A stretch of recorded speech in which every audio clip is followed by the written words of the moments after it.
Leaning over me, he cried, "Look, you want to see? Feast your eyes, glut your soul on my cursed ugliness." To create the illusion of a living skull, Chaney had taken inspiration from a book illustration by Andre Castaigne, which only partially revealed the Phantom's face. An exaggerated skull cap raised his forehead, and his cheekbones were exaggerated with putty. Further distortion was achieved by wadding, inserted into either side of his mouth. Small prongs attached to a set of decaying teeth created the perpetual grin of a death's head and held the mouth open. The makeup's most startling feature, a skeletal nose, was intensified for close-up shots by means of a wire appliance, partially visible in these photos, inserted into his nostrils, then pulled taut and hidden by putty. According to cameraman Charles Van Anger, the device often caused significant bleeding. Well, it was pretty ghastly, and when he was unmasked, so to speak, it was a real shock. For Carl Laemmle's niece, Carla, who lived with her parents on the backlot, life at Universal was never more exciting than during the production of Phantom. And when I was 16 years old, they were making the Phantom of the Opera, and I was chosen to be the prima ballerina, which was quite a big thrill to me.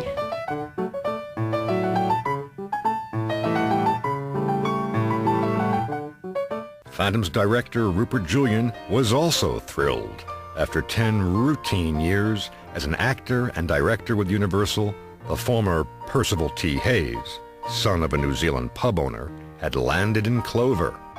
Having replaced Eric von Stroheim on Merry-Go-Round, which had also starred Mary Philbin and Phantom leading man Norman Carey, Julian was now the studio's star director, dignified, sartorial. With an impeccable waxed mustache, he was very, very strict, and also very mediocre. Almost immediately, Rupert alienated crew and cast alike. Phantom cameraman Charles Van Anger personally recounted the details to film historian Rudy Belmer in 1962. The eyes went heavenward, and he said that Rupert Julian and Lon Chaney, after the film had started production, did not get along at all. And in fact, it got to a point where Mr. Van Anger was the kind of go-between, and that the two of them didn't speak. With Van Anger the messenger boy, Chaney sent word to tell Rupert to go to hell. Van Anger cautioned Julian to beware lest an arc lamp accidentally drop from the rafters. Norman Carey, on horseback one day, became so angry at Julian that he charged the director's platform, riding down the cameras. Julian's wife, Elsie Jane Wilson, punctured his pomposity constantly, endearing her to the crew and smoothing production considerably. If the behind-the-scenes battles were colorful, so was the film itself. The new two-color Technicolor process was used for scenes of spectacle and pageantry. With over $500,000 spent and the New York opening set for February 1925, a January preview was a disaster. Laemmle fired his general manager. Rupert Julian walked out. Director Edward Sedgwick, a Western specialist, reshot 60% of the film. Action and comedy would save the day. Norman Carey now had Ward Crane as a Russian count to duel with for Mary Philbin's affections, and comedian Chester Conklin to duel wits with. In April, San Francisco got an eyeful. Gales of laughter greeted the movie. The story drags to the point of nausea, said one critic. The picture was pulled. Laemmle fired the new general manager and entrusted Phantom's salvation to a woman, director Lois Weber. She supervised the cut and paste of all Phantom footage. In the preview version, Eric's soul had been redeemed by Christine's kiss, and he died literally of a broken heart.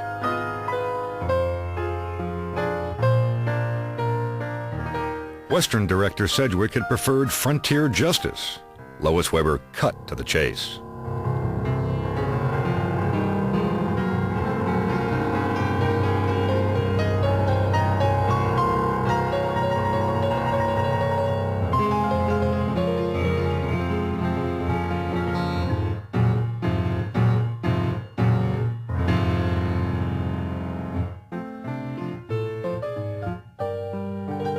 The Phantom of the Opera finally opened in September.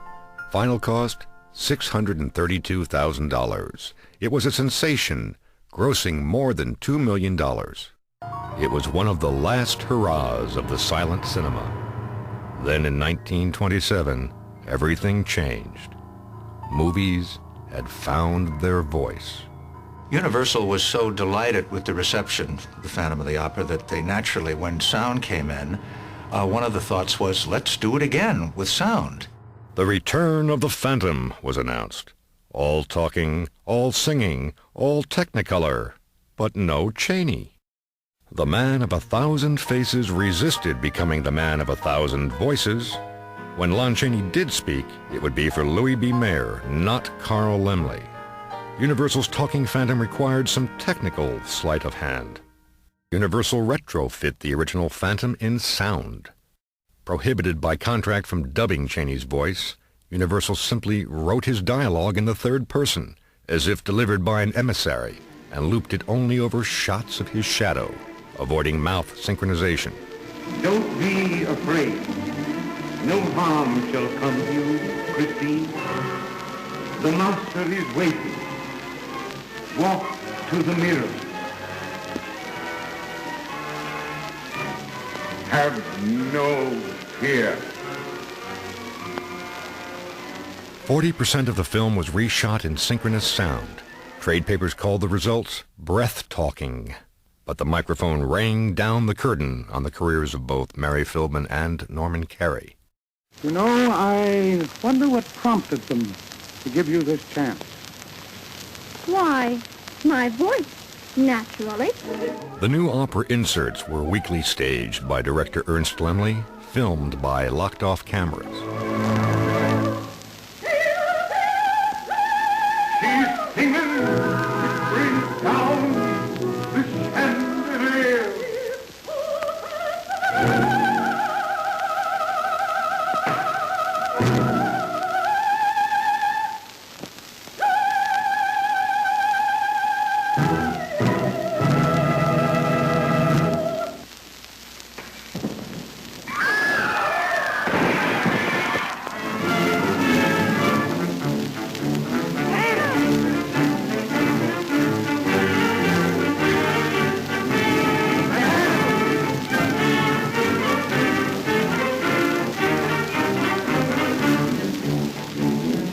The Technicolor sequence made a return engagement.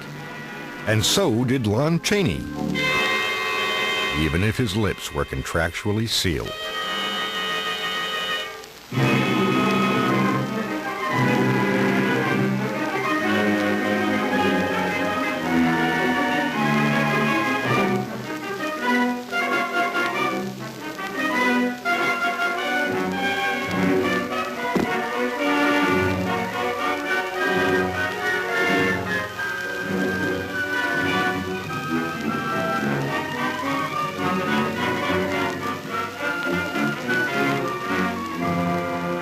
Remade and reborn at an additional cost of $113,000, the new Phantom of the Opera grossed $419,000 worldwide. Welcome money indeed for Universal in the first year of the Great Depression.